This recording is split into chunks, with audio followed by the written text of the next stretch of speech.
What is up, everybody? Welcome back. Here we go. On to the next training, the AIM 120 Amram. Whew, let's go. In this lesson, we'll explore employment of the Advanced Medium Range Air-to-Air Missile, or AMRAAM. The AMRAAM replaced the older AIM-7 Sparrow with improved range, guidance, weight, and an embedded radar seeker in the nose cone. This allows the AMRAAM to guide on target without support from the host aircraft as the missile closes with the target. This in turn allows the launch aircraft to maneuver without loss of missile guidance to the target. The AMRAAM can be cued to targets with the Hornet's radar, or it can be launched at a close range just using the missile's seeker.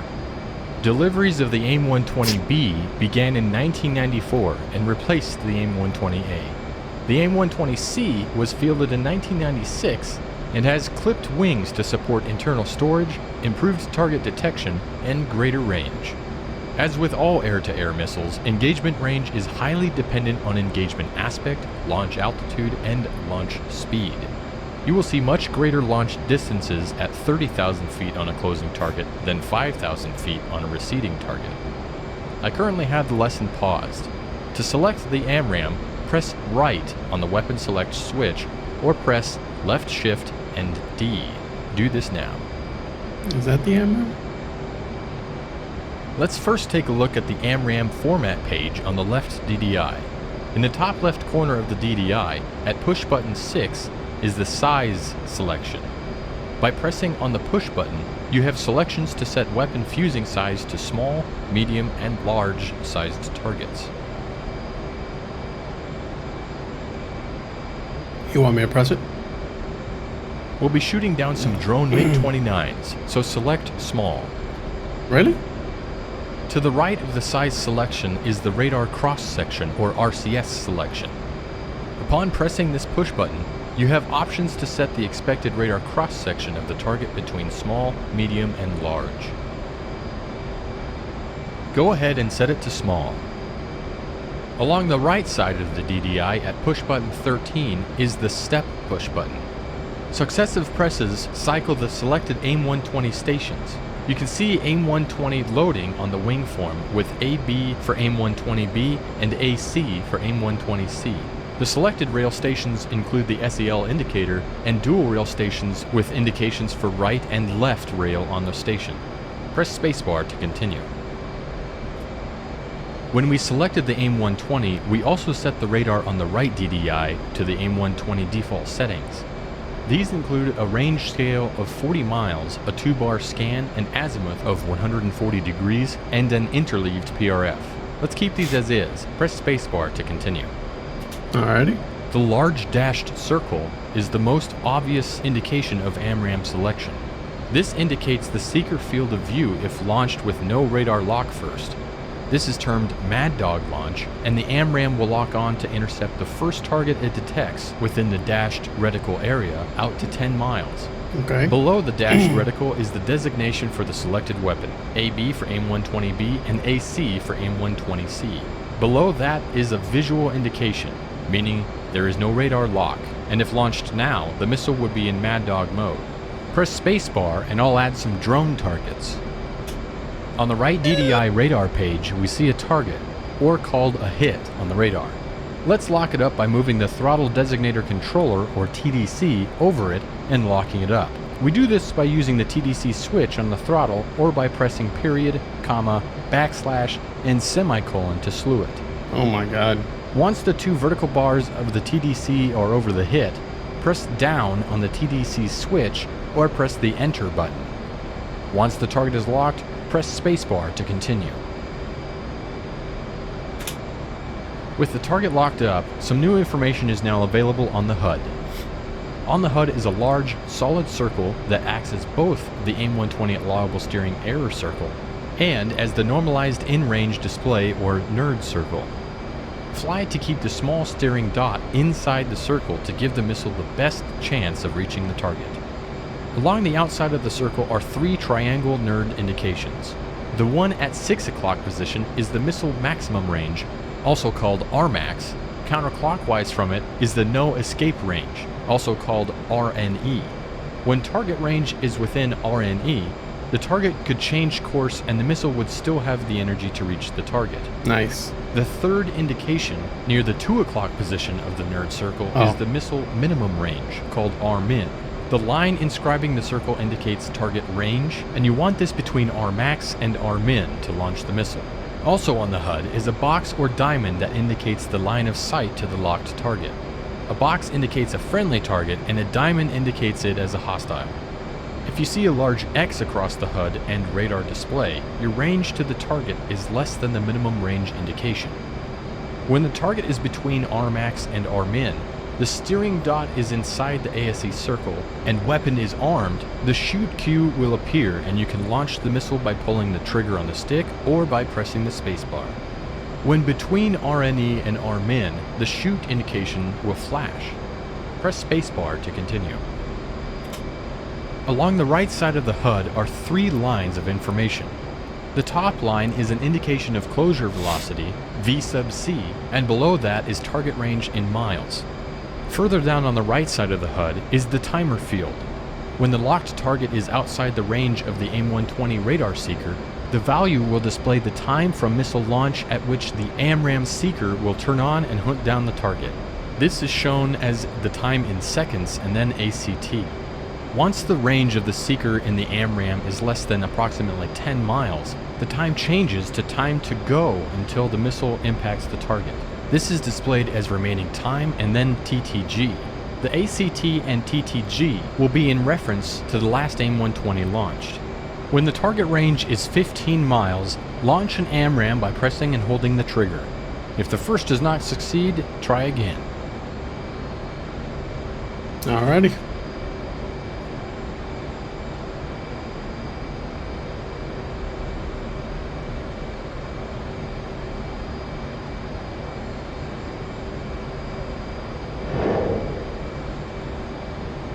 There he goes.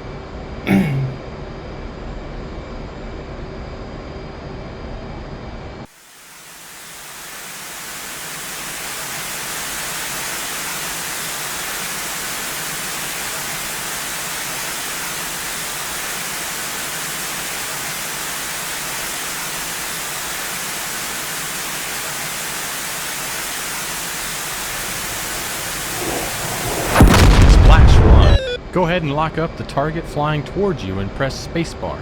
Don't engage it. If you don't see one on the radar, press the up arrow on the radar to increase its display range.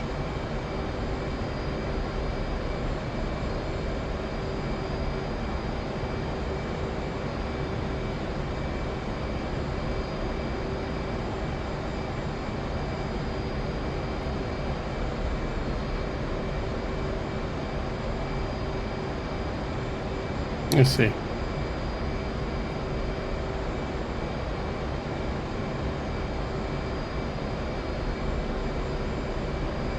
Is it this guy?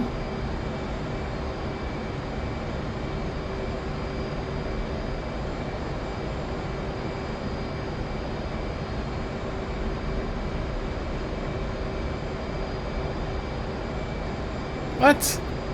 Makes no sense.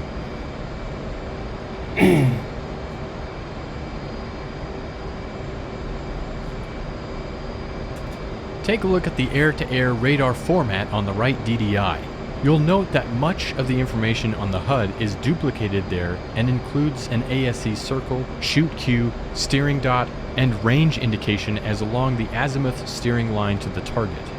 The locked target has the antenna azimuth line running through it and has its speed as Mach to the left and its altitude to the right.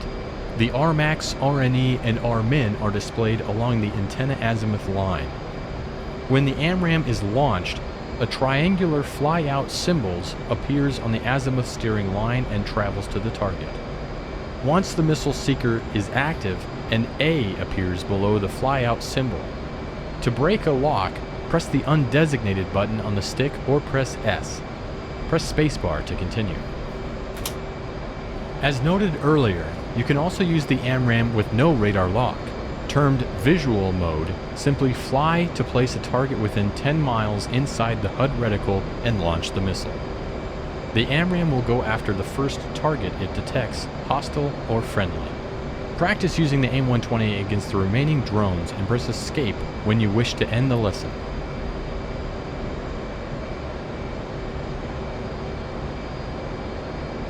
Come on.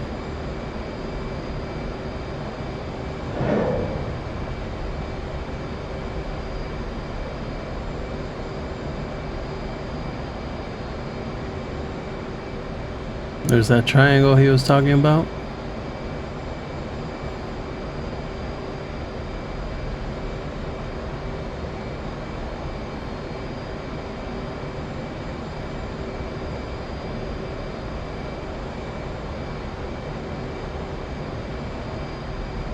And the other drones. There it goes. Splash.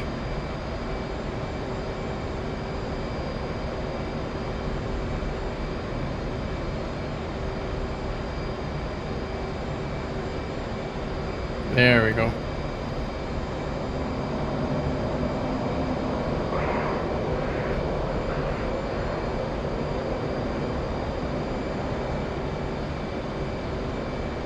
So it's on visual.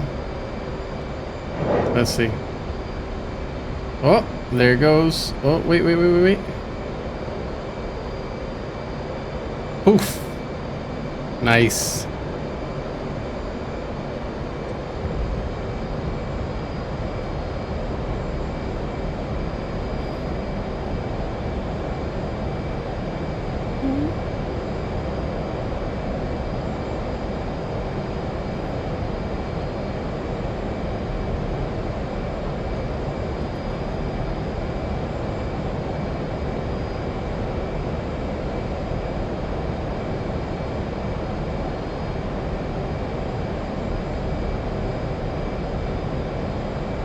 What's the range?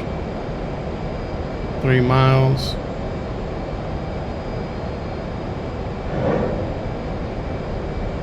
And there we go.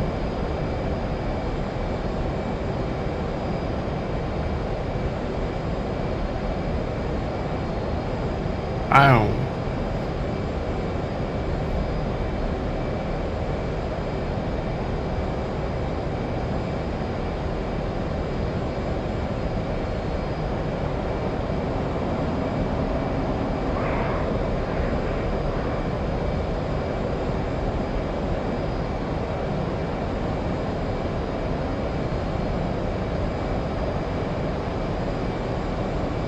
Going down fast.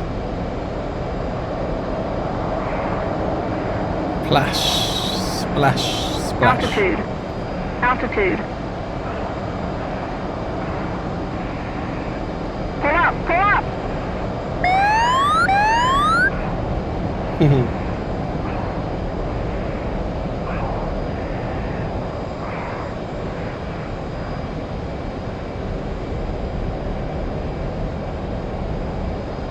Woo.